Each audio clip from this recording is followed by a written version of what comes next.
Was Roman? Ihr kennt diesen Mann auf und den ich euch jetzt erzähle.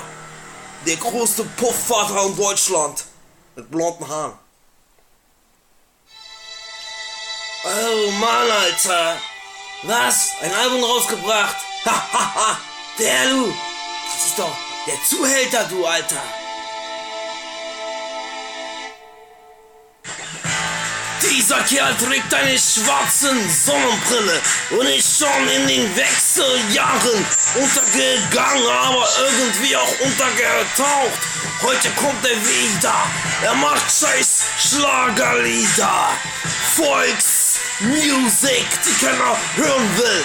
Er ist ein Nazi-Schwein, wir müssen ihn schnell umbringen. Nein, doch irgendwie hat's der Typ drauf. Letzte Nacht sah ich ihn noch zwischen all den Weibern, junge Mädchen mit langen Beinen, Baba. Und er stand daneben und zählte die Moneten.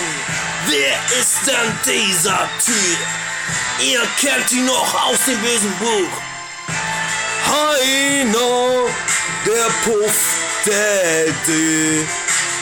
Immer in Tarnung, seine wahre Story kennt ihr nie.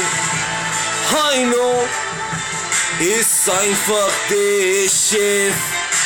Heino hat Bitches und junge Weiber in seinem Griff. Heino, ein Dreckskerl. Heino weiß nicht, was er sagen soll. Vor der Presse tut er einen auf Jugendschutz.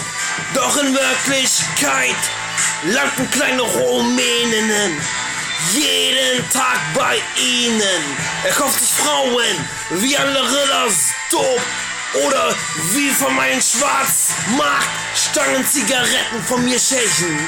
Doch Heino macht das allerletzte. Er ist ein Puff-Daddy. Pass auf, wenn du ihm begegnest. Sonst nimmt er dich doch gleich in einen Puff-Johnny. Hast du es heute nicht im Griff? Denn Heino sucht dich. Heino ist Blätter. Heino ist einfach der Gangbanger. Heino, der Puff-Daddy. Heino und seine Noten Junk Family.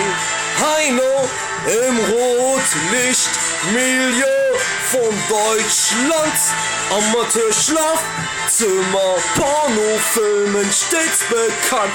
Ratatata. Ey, oh Mann, ey. Heino ist echt irgendwie ein Zuhälter, du, Alter, ey?